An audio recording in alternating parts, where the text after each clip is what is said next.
So yun mga ka-farmers, tayo ay narito sa ating kamatis at tayo nitatanggal na naman ng damo. Pinapatanggalan natin ito ng damo. Bali, patatlong gamas na tayo rito mga ka-farmers. Yung una, pagkatanim, 1 week before, 1 week itinanim natin, kailangan yung mapatanggalan ng damo agad yun. Tapos gawak ang puno. Pangalawa, ay kailangan uli nating after mga 2 weeks ay gamasin uli natin kasi medyo mataas na yon, mga 12 na 12. So pagdating ng ganitong age mga ka-farmers, yan o, pagdating ng ganyang age kailangan ay magamasan uli ninyo. Tapos yung yan, yung nakikita nyo na pag-ita na yan, yan. So yung gitna na yan, kailangan ang damo niyan ay wala. Kasi yan ay titirahan po yan ng mga insekto mga ka-farmers. So iiwasan po natin yan. So pag ganito po, napakamahal po ng maintenance. Pag po walang plastic. Kasi marami po tayong business na magagamas. Pero po pag may plastic naman po ay advantage naman po. Yung gitna lang po ating palilinis. Yung po mga may punuan ay hindi po natin ipapalinis. Ang maganda po sa may plastic ay menos po tayo sa maintenance. Ang hindi naman po maganda doon sa may plastic ay hindi po na-absorb lahat niya yung buong palibot. Pag nababasa po siya, ayun doon lang sa may puno. Kasi nga po may plastic ay. Ngayon po itong ganito, nawala na pong plastic. Dati po ay may plastic ito. Nawala na po, nasira na. So ngayon po wala na po siyang plastic. Pag nagtanim po kayo ng kamatis o anumang crop, na-absorb po niya lahat ng buong ano. Kaya nung nagtanim po tayo nitong kamatis, na-absorb po niya lahat ng mga nutrients dito na nilagay namin nung kami nagtanim ng patola, nagtanim kami ng ampalaya, at saka mga iba-iba pang ano nung may plastic po siya. So na-absorb po niya. Tapos nilagyan pa po natin ng another na chicken manure para po nang sa ganon ay wag po tayo magtiwala doon sa nakalagay. Mas maganda po maglagay po tayo kahit kung napalagay po dito almost 10 sacks na chicken manure. So puro po yun. So hindi na po ako gumagamit ng may ipa kasi po nagiging ano po ng ano, bacterial wealth. So pag nabulok po yung ipa, nagiging cause po ng bacterial wealth. So nagkamali po tayo doon sa kabila. So nagkaroon po ng bacterial wealth. So pag nagtipid nga tayo, mura nga pero in the end tayo po ay magsisisi. Katulad po nito, magkaroon po ito ng bacterial wealth. Kasi ang napalagay po dito sa na ipot noon ay halos nasa 200 sako din. Pero meron po siyang bualaw mga ka-farmers. Hindi ko naman po sinasabi. Siguro sa mga bualaw, pwede naman po yun sa mga kamuting kahoy, mais, pwede po yan. Pero pag mga ganito pong high value, hindi po pwede mga ka-farmers. So yun lang po ang may advice ko sa inyo. Kung gagamit po kayo ng chicken manure, make sure po na walang bualaw. Para iwas po tayo sa bacterial wealth. Ano po? So ito po yan, napakaganda po niyan. Ito po, linis na po ito, binumba ko po ito. Ngayon po ito, pag binumba po nyo ulit ng herbicide, huwag nyo pong gagawin. Ano po, pag may bunga na. Kasi napaka-sensitive po ng balat ng kamatis, mga farmers. So nasubukan ko na po yan. Pag po kayo nagbumba ng herbicide na may bunga ng kamatis, ang inyo pong kamatis, pag nakaamoy po niyan, kahit po walang 2,4-D, kahit po herbicide lang, mamamalat po yan. Ano po, yan po ipapangit ang balat ng inyong kamatis. Kaya magtiyaga na po kayo magtawas at maggamas kaysa po masira ang inyong bunga ng kamatis. Kasi pag yan po yung nag-spray po kayo din maaamoy po nila yan. Kasi yung kamatis po, meron po yung balat ay. So para din po yung tao. Meron po yung mga butas-butas, mga small particle dyan na butas-butas dyan na nagsisipsip po yan ng mga nutrients. Kasi pag umulan po, makikita nyo po magpapangsyon po yan. So lalong lalo po sa hapon at umaga.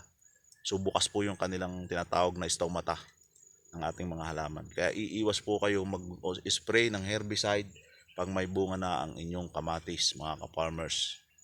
I-take note na ninyo po yan. Kasi ako po nidinanas ko po yan. Nako, ang inyo pong kamatis para gumamit ng extra derm. Balat-balat. Ayun po. Yun po yung mahina pang herbicide. Hindi ko na po babanggitin.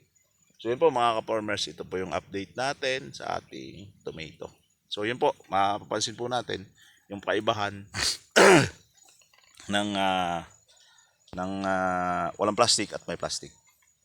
So pag may plastic po, less po tayo sa maintenance, less din po tayo sa pagamas.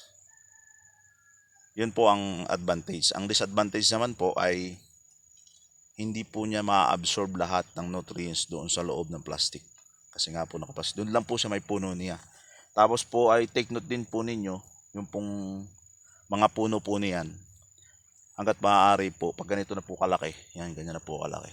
Huwag nyo pong ipapagalaw mga farmers. Kasi ang kamatis po, andun lang po yan sa may puno. Hindi po yan nahaba ng gaya nitong mga patula. Nahaba po ang mga ugat niyan. So pag naputol nyo po yan, hindi na po yung susibol. So kaya nga meron po ang mga agri, nagawa po sila ng mga pampaugat para po ay maugat po yung ating kamatis.